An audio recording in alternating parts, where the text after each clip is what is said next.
Hello and welcome to Friday Live. I am your host, Strata lawyer Amanda Farmer. We're heading out live today to the Your Strata Property Facebook page.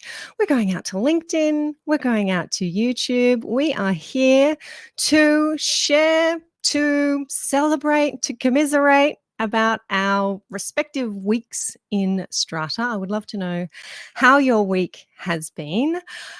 If you're coming on in live, feel free to give me a hello here in the comments. I can see those comments, whether they're coming in through Facebook or through YouTube or on LinkedIn. I always love to know if you are there.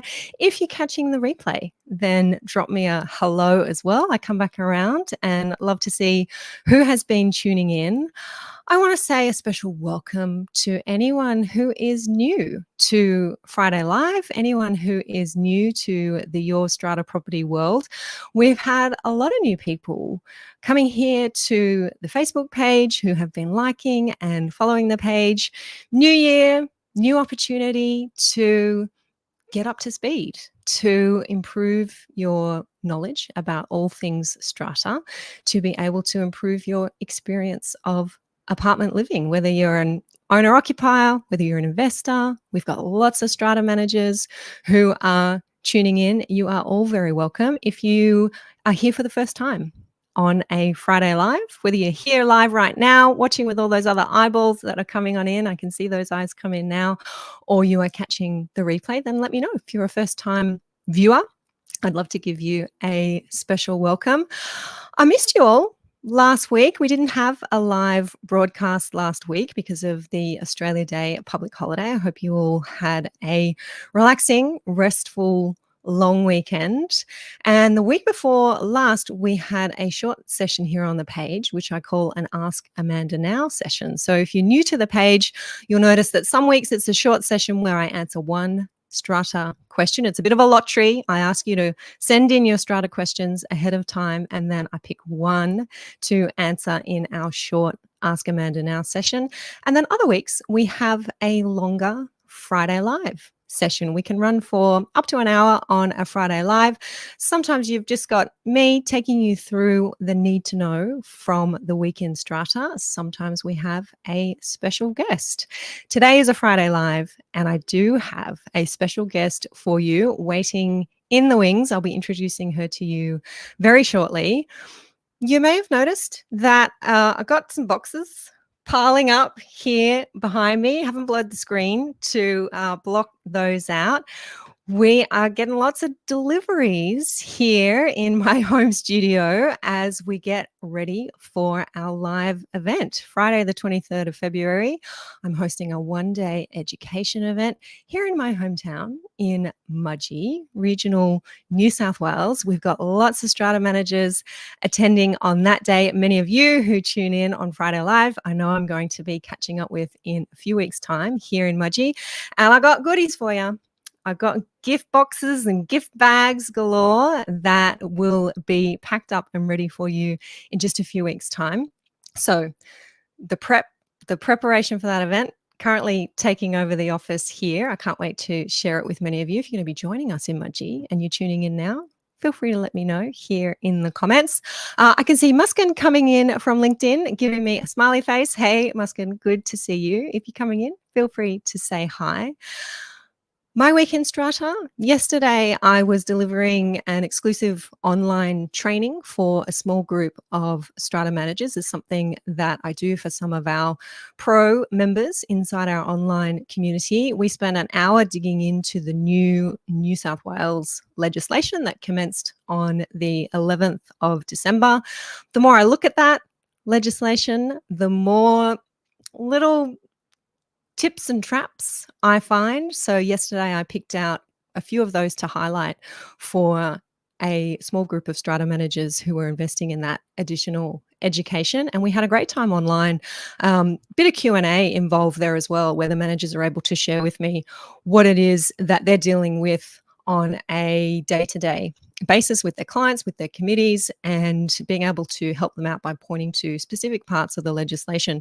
One example was when it came to the issuing of quarterly levy notices, and the manager said, Amanda, we're in a particular demographic here where we are that we get a lot of phone calls from owners who say, you've charged me interest and you've charged me debt recovery fees, and I never got notice of this levy. You're sending it to the wrong address. You're supposed to send it to my email address and you're sending it to a post office box, or you haven't updated your Strata roll to send it to the right place.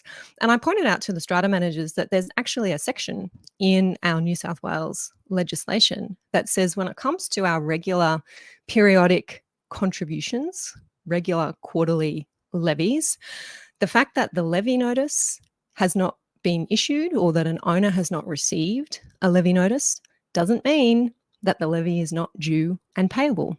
And that's because our law recognizes that levies are struck at meetings and everybody gets notice of the meeting. And in that way, that's the time that owners are getting notice of their regular quarterly levies. So for owners to say, never got the notice, I don't want to pay, you need to waive that interest, how dare you? Having that knowledge of what's in the legislation, being able to say, well, actually, Section 83, subsection 4 means that the levy is due even if you didn't receive the notice. It's not me, big bad Strata manager. That's actually what the Strata law is. So being able to have that conversation, being able to arm those Strata managers with that additional information, I love doing that. And I know our Strata managers love receiving that as well. It's very helpful. You're coming in, giving me your hellos, which I do love. David is here saying hi from Neutral Bay. Heather is here. Hi, Amanda. Heather from Bigger. Looking forward to this session. Hello, Heather. Olivia is here saying hi. Elaine in Wongal country. Lovely to see you, Elaine. Vivian is here. Good afternoon. Michelle has hobbled in from Orange. Great to have you with us here, Michelle. Now, I've said those of you who are coming in may not have heard, I do have a guest for you today. We are going to be continuing a conversation that commenced on the podcast this week. If you haven't caught that podcast episode yet, it's episode number 395. My guest was Brent Clark from What Block. Brent was joining me to share how some forward-thinking strata buildings, as well as some savvy purchasers, are ensuring that they're keeping up with the Joneses when it comes to sustainability infrastructure. They are able to talk about the importance of solar, the importance of EV charging, all while avoiding that tricky, for some, political conversation about net zero targets. And instead, they're speaking about the uplift in property values that comes from electrifying our strata buildings. And Brent was able to point to some research that proves that uplift. He shared with us access to some really clever mapping that he's been able to do to be able to identify where sustainable, electrified, green, eco-friendly apartment buildings are located. And we talked about how this is just going to be the way of the future when tenants are looking for places to live, when investors are looking for places to invest, and owner-occupiers for places to live also. They're going to be looking at these maps, going to be looking at what the neighbours' ratings are on these buildings and how green and eco-friendly they are. So this data is really now at our fingertips. Great episode to go and have a listen to this week in particular as we talk about this topic of electrifying our buildings. We are going to be talking about parking and EVs in particular with our guest here today. Link there for that podcast episode getting popped into the chat for you. Mina is here helping me out. We usually have Mina and Rochelle. Mina is on her own here today. Rochelle's not available this afternoon, so do be gentle while Mina helps us out here. Seeing those hellos come in, welcome everybody. The Strata Media. When we have our Friday live chats, I often take you over to the week's interesting media content. What have we seen in the news about Strata? Because we've had a couple weeks off, having missed out on our session last week, our Friday live session, and having an Ask Amanda Now the week before, we haven't looked at the media for a little while, but there has been quite a lot of chat in my inbox from those who are phoning my office about a media article that appeared in the Sydney Morning Herald on the 17th, I think it was. Yep, 17th of January. And I have a copy of the article here for you, which I'll just bring up onto the screen. I'm not going to go through the whole thing, but the headline for this one, you might have seen it in the paper. Homeowners trapped in Strata nightmare for 4 years.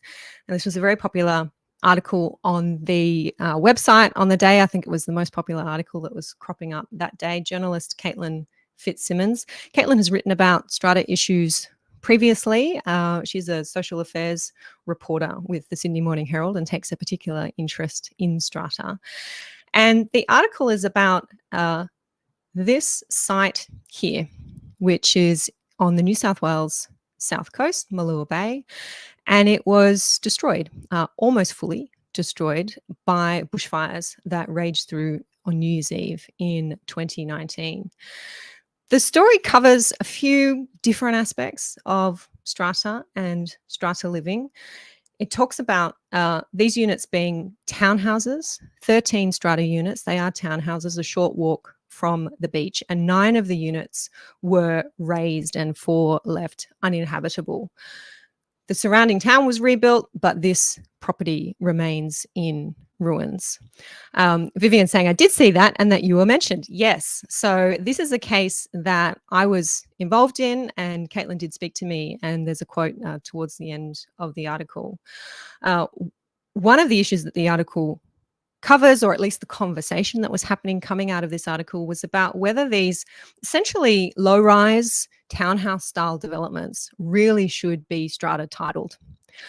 Because when there is a problem like this, it is incredibly difficult to solve, to resolve, to come back from.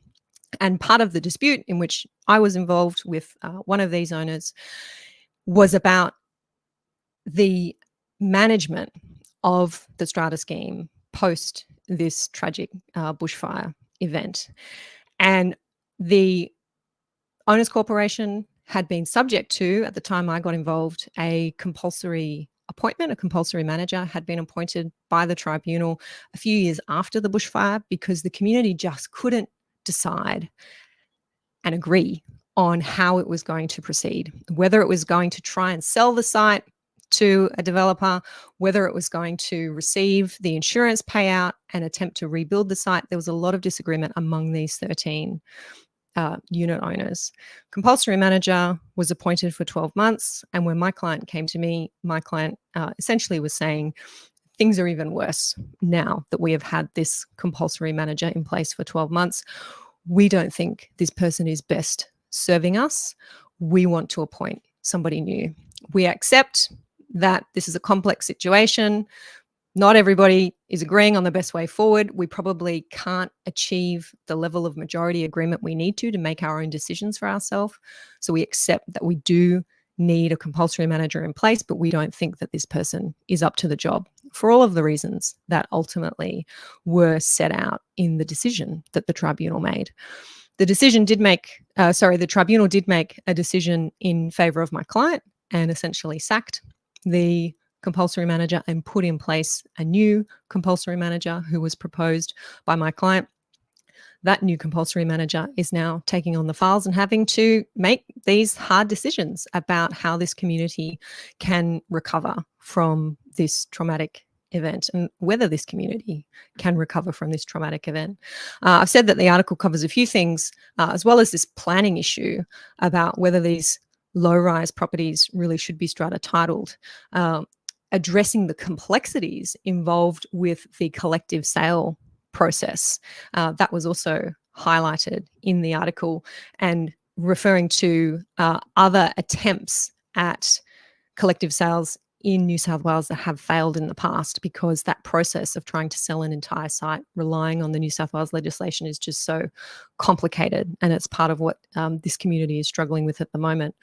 But having been involved in the case directly, it is a case that, in my view, really highlights the deficiencies in our current compulsory management appointment process.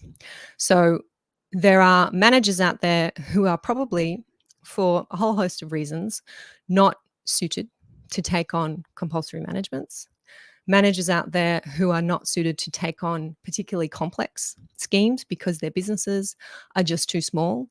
And I think that it is time for our tribunal to be able to rely on an established panel of expert strata managers who they can then draw from when they are asked to appoint a compulsory manager. So at the moment, if you want a compulsory manager to come in and take over all powers in your building, essentially to act as an administrator, it is up to you, the applicant who is asking for that order, to propose who you want.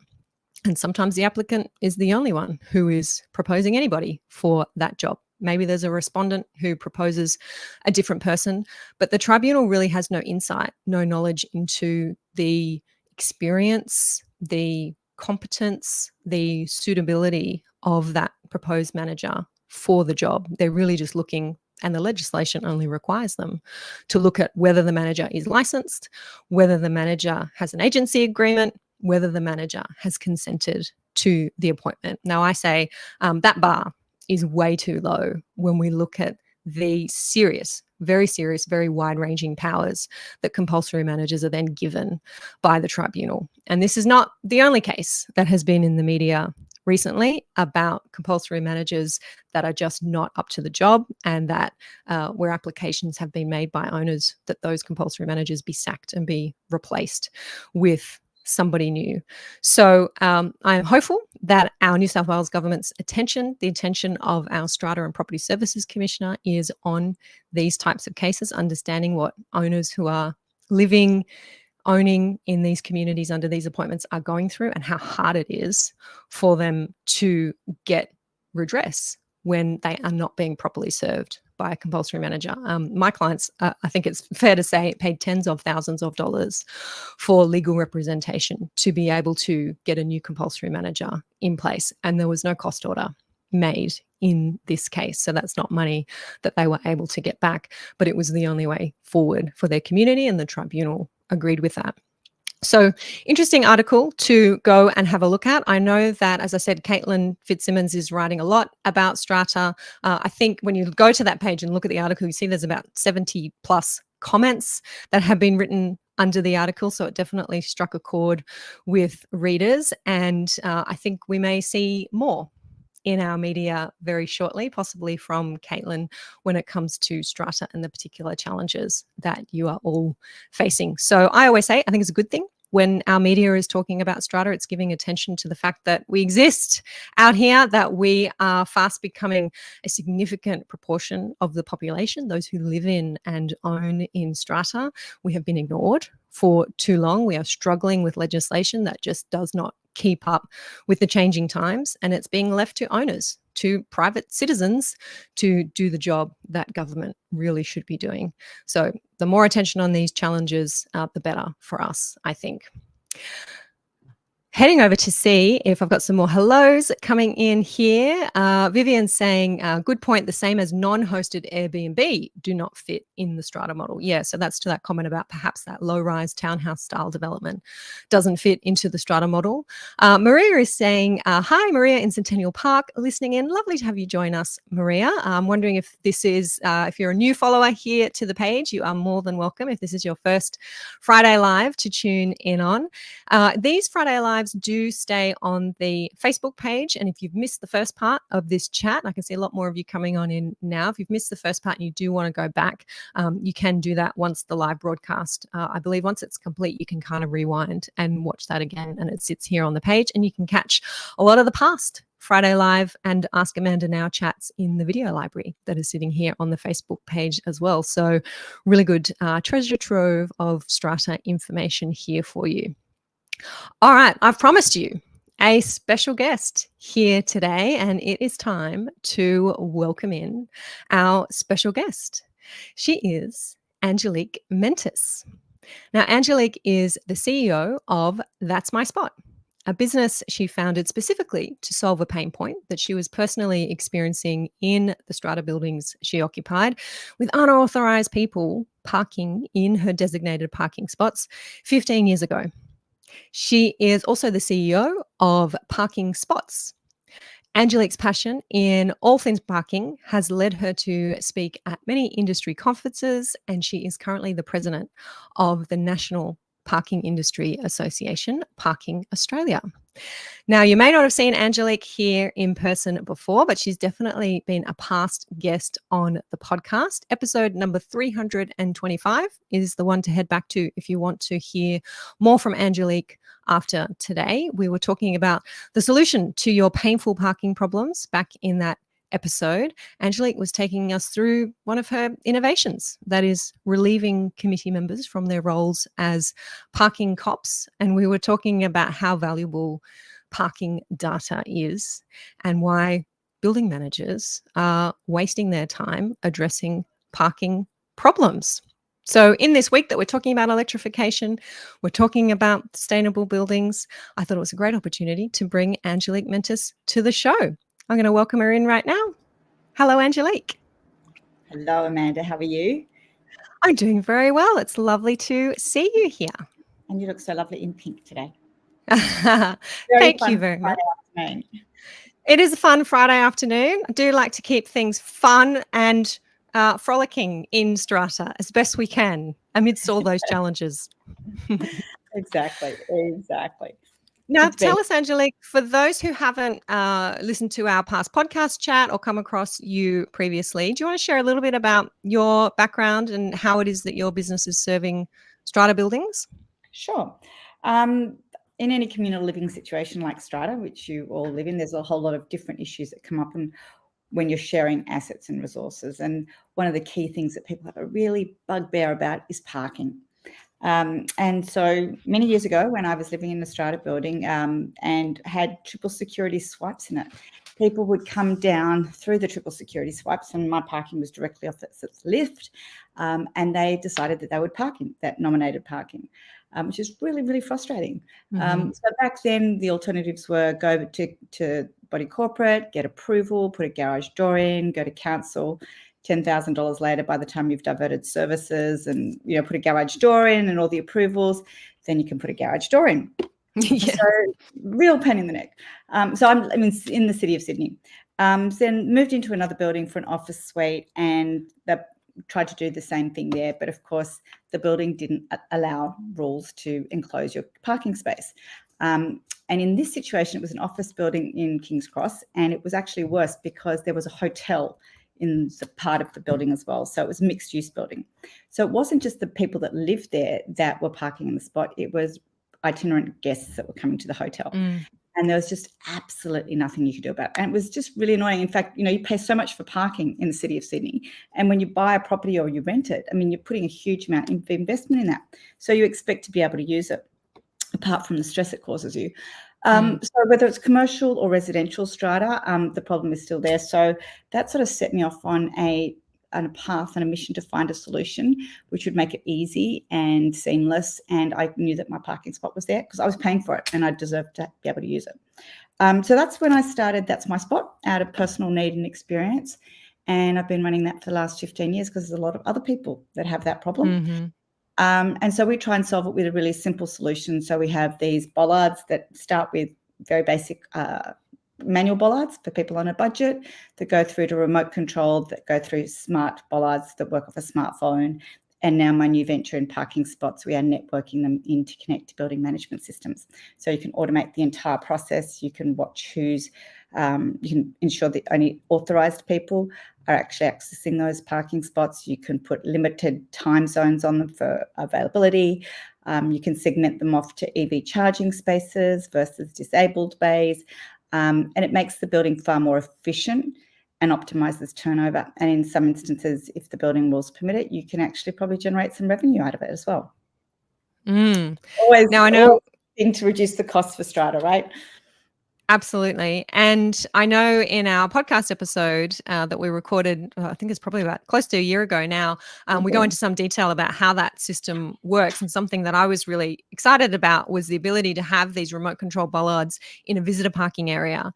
And then for residents to book those spots when they've got a visitor coming, and they can give them a code, and then the spot becomes automatically accessible to that visitor when they turn up. And I just went, mind blown. That's awesome. So That's exciting. And out of that, and from what you're talking about with Brent this week as well, one of the particular areas that is, deeper on that is especially around EV charging.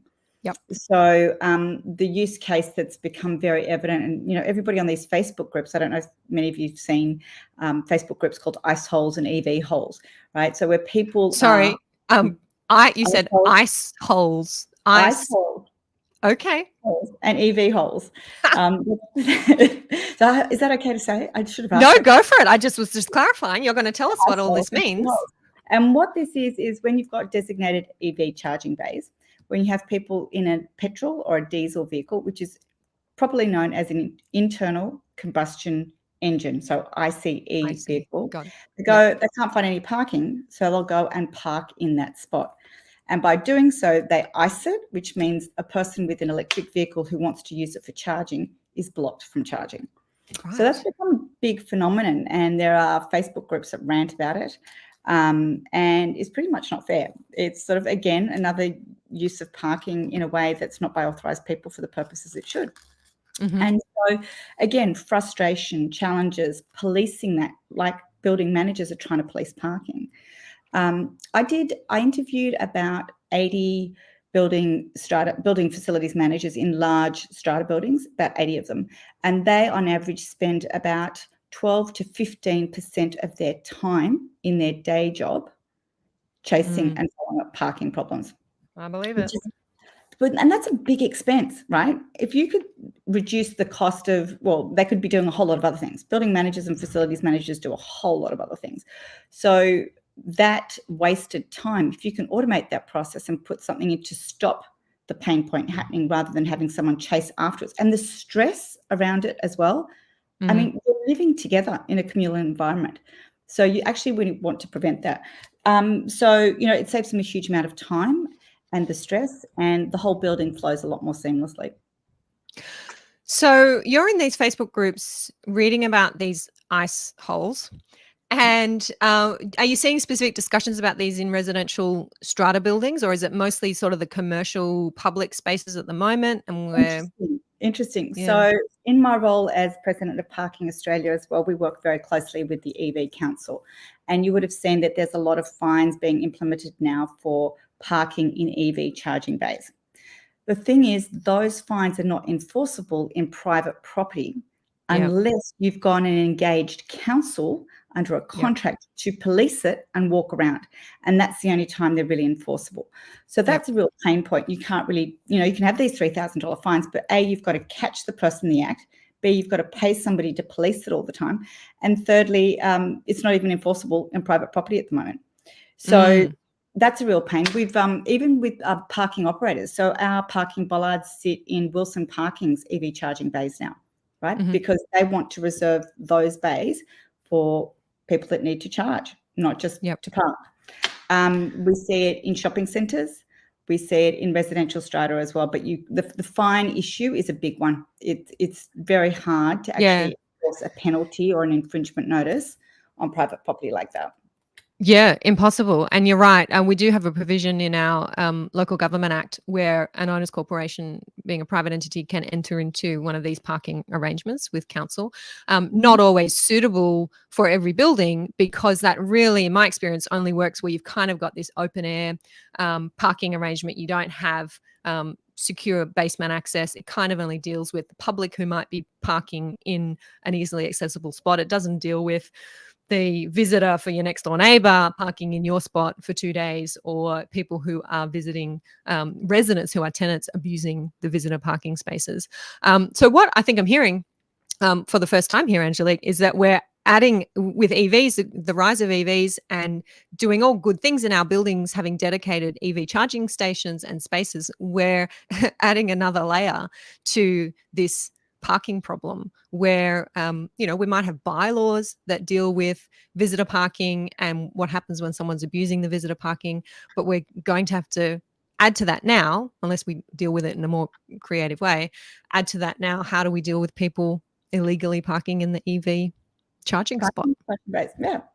And, there's a whole lot of different ways, and Brent touched on these, whether there's communal EV charging bays, whether people have their own individual ones. So much depends on load management. So much depends on CapEx that you need to do, especially for existing buildings, which need retrofitting. So, Strata residents have enough levies at the moment as is. It doesn't make sense to always go the biggest CapEx right now, or does it make sense to do it incrementally and see what the usage is and the turnaround, and optimizing those existing EV charging stations, because you don't charge your car all the time it's sitting at home. Yep. I mean, I've had an EV since 2017, and I charge mine probably once or twice a week overnight. Yeah. And so it's not, you don't need to be charging it all the time. So there's enough room for everyone to share resources, right? So I think that that's a way for getting people acclimatized to EV adoption, especially because there is a lot of debate in Strata as to whether people want to spend the money, whether they want electric vehicles in their building. But if you don't put them in, you're going to be left behind. That's it. That's the big catch. Yep. So with That's My Spot and with your bollards solution, is that something that you're now hearing from buildings who want to protect these EV charging spaces? Bollards is a solution for that one too? They say that because then they can optimize sharing of it, and it's only people with EVs that need to charge them, use those bays at those times. So even if you've only got 2 or 3 bays for electric vehicles, you can schedule your charging around that and say there's, 50 or 100 people, if there's 10 EVs in the building, 2 bays, for everybody to have a turn charging in the city is not unrealistic. Yeah, and people are no doubt able to charge elsewhere as well. I mean, as the owner of an EV, if you're traveling or if you're visiting a friend or if you're out for a few days, I mean, you're going to, as we do, fill up our cars with petrol in various spots. We can be charging in various spots. You're not always charging at home, I imagine. Statistics in the US at the moment are about between 80 and 90% of EV charging is done mostly in the home. So Brent's point as to adding capital, the capital value, it is important for people when they're buying a property to know that they can plug in their vehicle, just the same way you want to know if the toilet flushes or there's electricity, right? That is, I love that you put it that way, because that is it, isn't it? That is where we're heading to. Yep. It's like, do you have parking? No, not interested. Move on, right? It's exactly the same question that they're asking. It's just something that people are getting used to a little bit more. Yeah. Have you got any buildings that you're working with that are sort of navigating any challenges around this? Any case studies that you want to share? We've got a really large building we're working with in Mascot at the moment. I didn't actually ask her before if I could talk about it. So we do have, not just in Sydney, we are national. So we work with a lot of holiday apartments. I can talk about, we supply the Circle on Cavill, and we have been for a number of years up on the Gold Coast. They use it for holiday apartments, for example. Actually, that's another point. And look, depending on what your Strata residences think about Airbnbs, to allow people to be able to access parking that's attached to an apartment that may be Airbnb'd or Airbnbable. That's another use case there.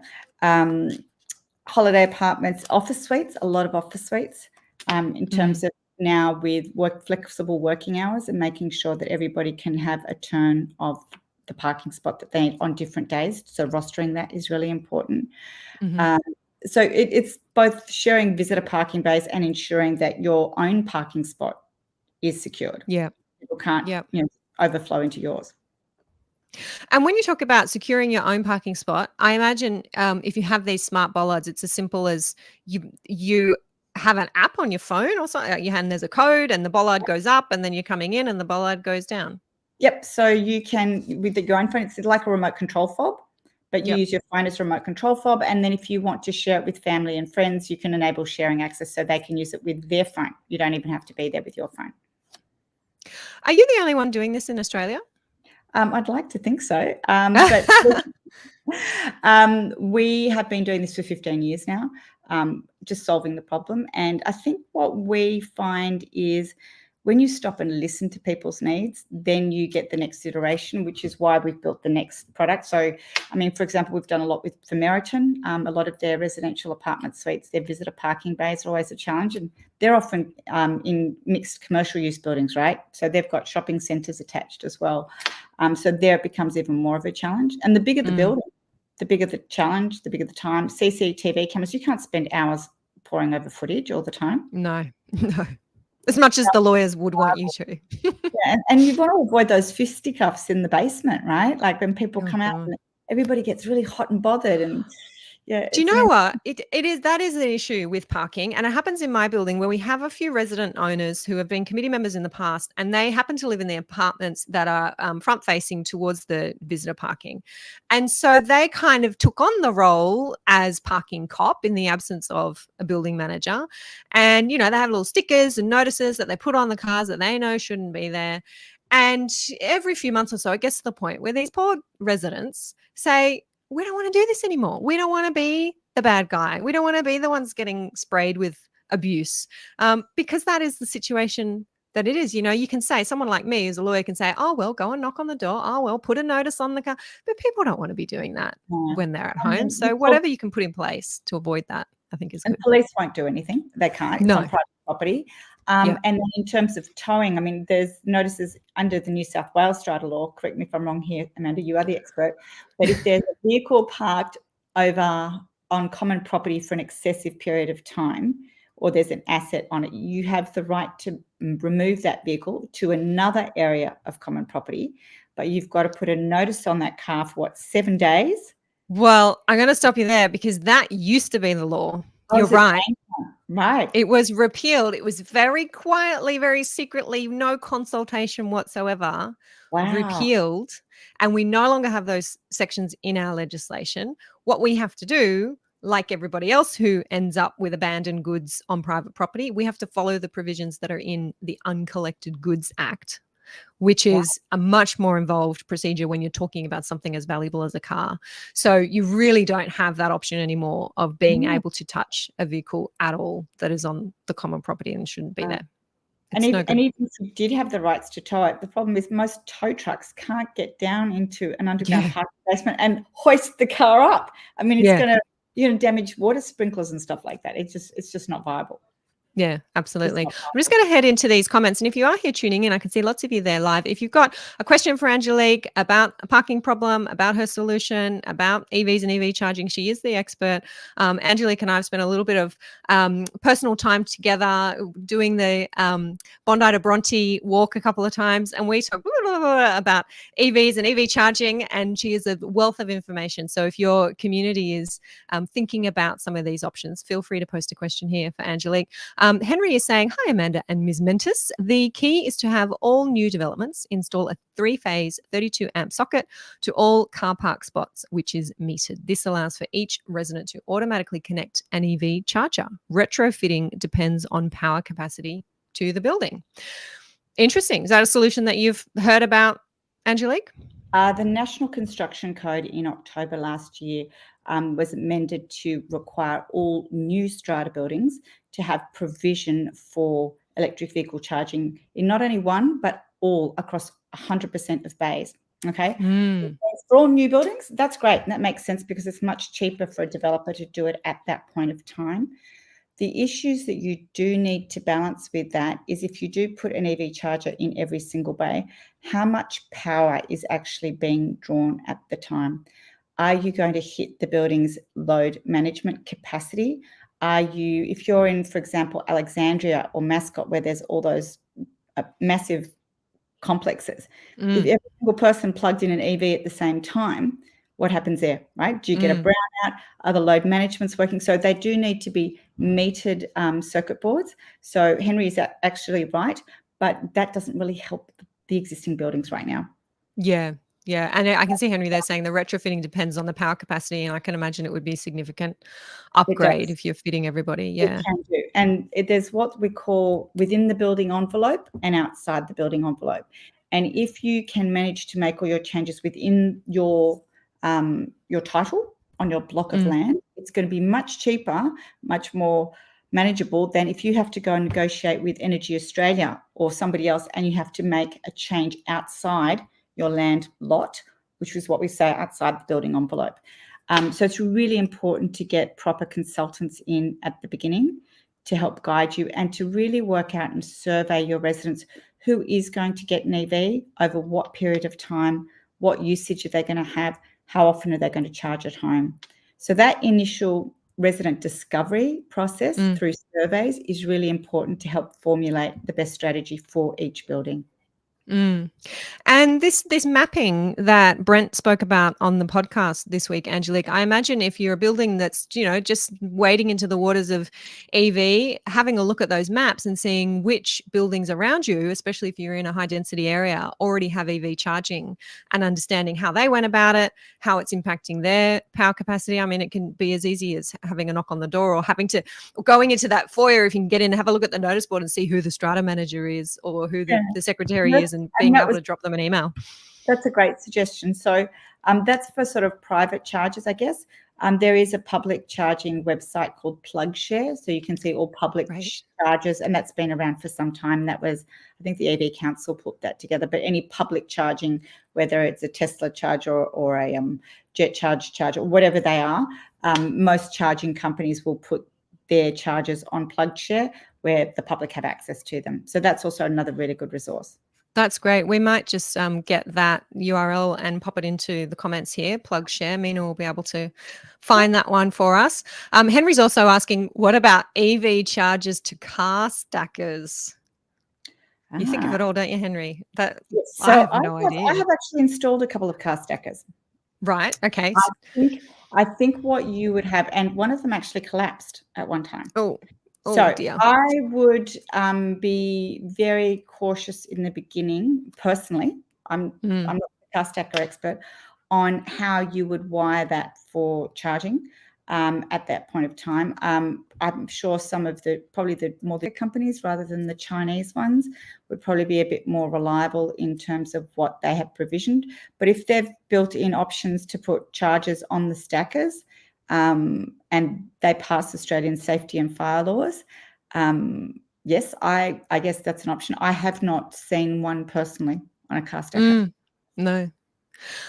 You've just mentioned fire there, Angelique. Do you have any thoughts about? I do. I have so many. You know what I'm going to ask you? Go for it. Let us have them. All right. I'm going to be really blunt here. There is so much misinformation going around about EV fires. Okay. The expert on EV fires and EV charging fires is a lovely dear friend of mine, and that we've used, has come into Parking Australia. Did you know until June last year there'd only been ever 4 electric vehicle fires in Australia out of 393 globally since 2010.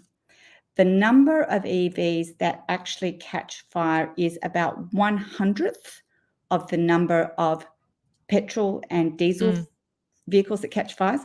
The challenge with electric vehicles is they run very hot and longer than a regular car fire. It's called thermal runaway, and that is the concern that people have. But the fact that it's scaremongering that EVs just catch fire, the data shows completely the opposite. Completely the opposite. And if an EV is going to catch fire, it's generally because of one of 2 reasons. Either the car's been in an accident and the battery has been damaged. Okay, so if a battery's been damaged or crumpled, that battery should not be driving in the car still anymore. The second thing is if it's been immersed in salt water, generally. So if it's been, so they're the 2 areas where those batteries should not be in that vehicle. The number of incidences globally where an electric vehicle has caught fire while attached to a charger is like under 10. And I think in a couple of those cases, either the electric vehicle charger was homemade or a couple of the cars have been in accidents. So it's actually very, very low. And most EV chargers, every EV charger has a default switch so that if there is an inconsistent power current going from the vehicle to the charger, it will automatically cut off. And in fact, it's not just a software reset, that's a hard reset. So somebody needs to come down to the charger to inspect it and reset. Right. Okay. So there's my recommendation to you is I will get Emma available for some time for you, because she is, and she's actually a first responder herself. Right. And I think one of her vehicles, her first EV, was one of the vehicles in the statistic that went up in flames because she was actually responding to a fire. She was fighting a fire, and she drove an EV to the fire, and the car caught alight in the fire, not because it was caught alight because it was an EV. Yeah. Fascinating. Well, Yeah. thank you for giving us your opinion on that. I think it's important whenever we talk about this topic, I inevitably get comments here on the page or comments in my inbox about what about the fire risks. So no, it's one, and I won't say we've called bullshit on it, but we've pointed it out at Parking Australia a number of times. There's a lot of good information in the marketplace, and I think it's really important to disseminate that. Yep, for sure. Well, Angelique, how can our viewers find out more about your parking bollard solution, connect with you, get involved in your latest projects? I think even just getting on your email list and connecting on your Facebook page and your Instagram is really great for people to just stay up to date as well. Yeah.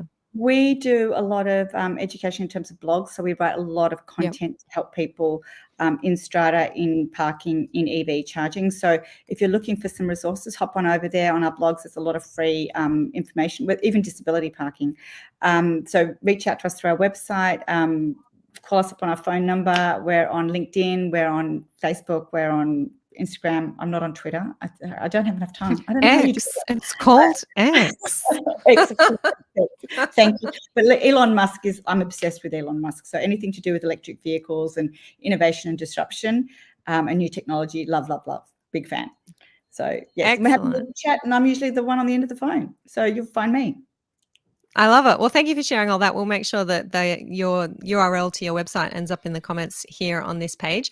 Thank you once again for giving me your time and our viewers your expertise. As I said earlier, it's podcast episode 325 if you want to hear more from Angelique, and especially in that conversation, we go deep on that bollard solution and the remote control bollards. It's definitely information that I sent over to my own Strata committee when it came out. Well, we'll get there. We're still getting there.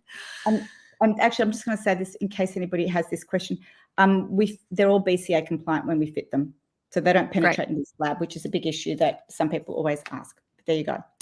Yeah, definitely. And thinking about, making additions to common property and what kind of approvals you might need at general meeting level, making sure that you've got that all covered off, getting it all sorted. Excellent. Thank you, Angelique Mentis. I'll let you off into your weekend and catch up with you again soon. Great weekend. Thanks, Amanda. Thank you very much. Bye. Bye. That is Angelique Mentis from That's My Spot, the president of Parking Australia, sharing with us the new challenges that EVs are bringing to us when it comes to parking, and lots of solutions there for you as well. So a really good resource, this chat, to tap into when you're ready, when you're thinking about it, when your committee is talking about EVs. If you're a Strata manager and committees you're working with are wanting some more information, then you've got this video here to refer back to.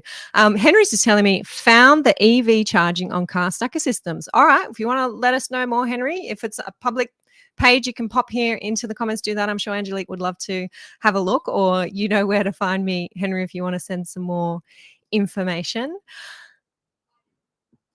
Those of you who have come on in the last half hour or so of this chat, welcome indeed. If you are new to Friday Live, I said earlier, drop me a line, say hello, let me know that you're a first-time viewer. We've had a lot of new people coming into the page just the last couple of weeks, lots of new followers and likes and loves of the page, which I really love to see. So let me know if you're new to our world. I also said earlier that, yes, I know that there's at my office, my home studio here is looking a little bit crowded with these boxes, which are part of our gift boxes that we are putting together for those Strata managers, New South Wales Strata managers who are attending my one-day education event. It's all happening in Mudgee, which if you don't know where Mudgee is, it is in regional New South Wales. It's about a lovely 3-hour drive from Sydney. The last few tickets to that event are selling now. We're almost sold out, but there's just a few spots left. And I'm wondering if those spots are for you or for your team members. If you're a New South Wales Strata manager who might have woken up, realized this month You need to get your compulsory CPD hours done before the 22nd of March, which is the end of the CPD year. If you want to come here to Mudgee and do that with me here in my hometown, you are more than welcome. Ruth Smythe from Lanark is one of the Strata license holders who is attending the group with us on the 23rd of February. And Ruth was posting in a comment on LinkedIn, which I have also posted here on the Facebook page. Ruth was saying, having held my Strata and real estate license for 40 years, I find that hard to believe, Ruth. I know Ruth, and wow. I'm really excited, says Ruth, to get some quality training. Too often in the past, I've sat in a room where I've known more than the trainer or the content was just the 101 of strata management or real estate. So thanks, Amanda, says Ruth, for stepping up and offering something more than just ticking a box. And Ruth says she's chosen to make a weekend of it in a wine region that she's otherwise not visited. So I know there's a few of you who are making a weekend of it here in Mudgee with me and are looking for something that is more than just ticking a box. That's certainly what we'll be doing, more than just box ticking on the 23rd of February. It is a 5-star event in a stunning regional location. I'm bringing you top strata knowledge experts. You will complete all of your continuing professional development CPD hours for the 23-24 year. You'll be surrounding yourself with fellow professionals who are making the same commitment to their craft. And my promise to you is that there is zero fluff, there is zero distraction, there is zero interference from expectant sponsors, which we sometimes see at our Strata education events. Instead, dedicated time to tap into true expertise and focus on the areas that are going to set you apart as a Strata manager in 2024. So all the details of the 23 February event are over at yourstrataproperty.com.au/CPD event. The last remaining seats are selling now. There is a way to wrap up your ticket with a membership to the Your Strata Property online membership community, and that will see you getting an $800 discount. So do reach out to me if you are keen to attend the event, whether you're a member or you're not. I am happy to let you know what your best value option is at this stage, especially if you are wanting to bring along a team member or two. Lots of people are bringing the team along. I've heard about team building events happening on the Saturday at wineries. I've heard about teams that are heading to the rugby league game that is happening here in Mudgee at Glen Willow Stadium on the Saturday night. I've heard about people booking their bike riding, people who are committed to hitting the shops here in our little town. It's all going to be a whole heap of fun. So head over to yourstrataproperty.com.au/CPD event if you would like to join us. I would love to see you. Now, I have a busy couple of weeks ahead, not just preparing for our event that is happening very soon, but I will be heading overseas. I'm jumping on a plane next Thursday, and I am lucky enough to be heading to Las Vegas, where I will be attending the College of Community Association Lawyers annual conference. So the US version of us Strata lawyers, they call themselves Community Association Lawyers. And I am being sent to that conference as the delegate of the Australian College of Strata Lawyers. I sit on the council for the Australian College. That's all happening in a couple of weeks' time. I'll be in Vegas for a few days. I'm going to bring you some highlights from the conference. You might see a few photos, a few little videos of what we're getting up to. I'll let you know what's on the agenda for our American counterparts. Maybe they got some bright ideas. I have a feeling that we're all suffering from the same strata challenges, and I'll be listening closely to how our friends in the US are solving those and bring that info back to you here through the Facebook page. If you are tuning in and you haven't yet hit that like or follow button on the Facebook page, that is a good option because it makes sure that Facebook will notify you whenever we're going live, whenever there's something new happening on the page.